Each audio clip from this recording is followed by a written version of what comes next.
নমস্কার বন্ধুরা, আমি অরিন্দম চলে আসলাম আজকে এই মুহূর্তে খুব বড় একটা ডিএর আপডেট নিয়ে এবং বেতন বৃদ্ধির খুব বড় একটা আপডেট নিয়ে। রাজ্য সরকারি কর্মচারীদের জন্য এই মাসের বেতন কিন্তু সবারই কিন্তু হয়ে গেছে মোটামুটি। আজকে কিন্তু 1 তারিখ। কার কত বেতন বাড়লো? নয়া ডিএ বর্ধিত বেতন ঢুকলো রাজ্যের সরকারি কর্মচারীদের। ন্যূনতম বেতন বাড়লো 680 টাকা। সো বন্ধুরা, ভিডিওটা কিন্তু খুবই ইনফরমেটিভ এবং গুরুত্বপূর্ণ হতে চলেছে। এই 4% ডিএতে কার কত টাকা করে বেতন বাড়লো আজকে সেটা নিয়ে আলোচনা হবে। সো বন্ধুরা, ভিডিওটাকে স্কিপ না করে প্রথম থেকে শেষ পর্যন্ত দেখুন এবং চ্যানেলটাকে যদি ভালো লেগে থাকে তো অবশ্যই করে একটা করে লাইক অবশ্যই করবেন। সো গাইস, চলুন ভিডিওটা শুরু করি। নয়া বেতন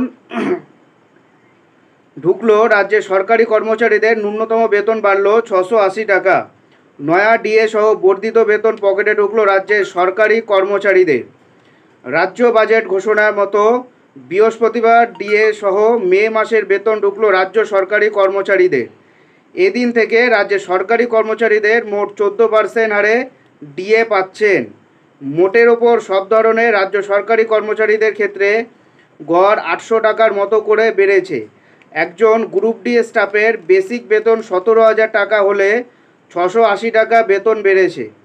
একজন গ্রুপ ডি কর্মীর ফেব্রুয়ারিতে মোট বেতন ছিল 21,972 টাকা থাকলে আরও 4% বেড়ে এই দিন ঢুকলো 22,676 টাকা। এলডিসি অর্থাৎ লোয়ার ডিভিশন অ্যাসিস্ট্যান্টদের ন্যূনতম বেতন বেড়ে 29,100 টাকা হলো। আইসিডিএস সুপারভাইজারদের বেতন বেড়ে হলো 36,914 টাকা। মিসলেনিয়াসের কিছু পদে যেমন রেভিনিউ ইন্সপেক্টর, লেডি এক্সটেনশন অফিসারদের মাইনা বেড়ে 36,914 টাকা হলো। Block youth officer, consumer welfare অফিসারদের বেতন বেড়ে হলো 40,950 টাকা। প্রসঙ্গত উল্লেখ্য, গত বছর 21শে ডিসেম্বর রাজ্যের সরকারি কর্মচারীদের 4% ডিএ ঘোষণা করে দিয়েছিল মাননীয় মুখ্যমন্ত্রী মমতা বন্দ্যোপাধ্যায়।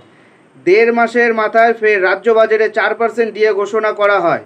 এদিন বর্ধিত ডিএ সহ বেতন ঢুকলো। এই মুহূর্তে রাজ্য সরকারি কর্মচারীরা ডিএ পাচ্ছেন 14% হারে, যেখানে কেন্দ্রীয় সরকারি কর্মচারীরা ডিএ পাচ্ছেন 50%। ডিএর এইরূপ ফারাক নিয়ে অসন্তোষ প্রকাশ করছেন রাজ্য সরকারি কর্মচারীরা।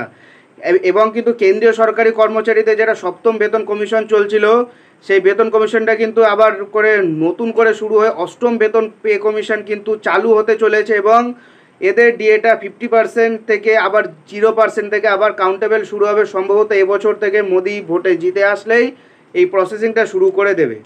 এটাই হলো আজকেকার আপডেট। এরকম আপডেট যদি পেতে চাও তাহলে অবশ্যই আমাদের চ্যানেলটাকে সাবস্ক্রাইব করে আমাদের পাশে থাকো। দেখা হচ্ছে পরের ভিডিওতে। ভালো থাকবেন সবাই। নমস্কার, জয় হিন্দ, বন্দে মাতরম।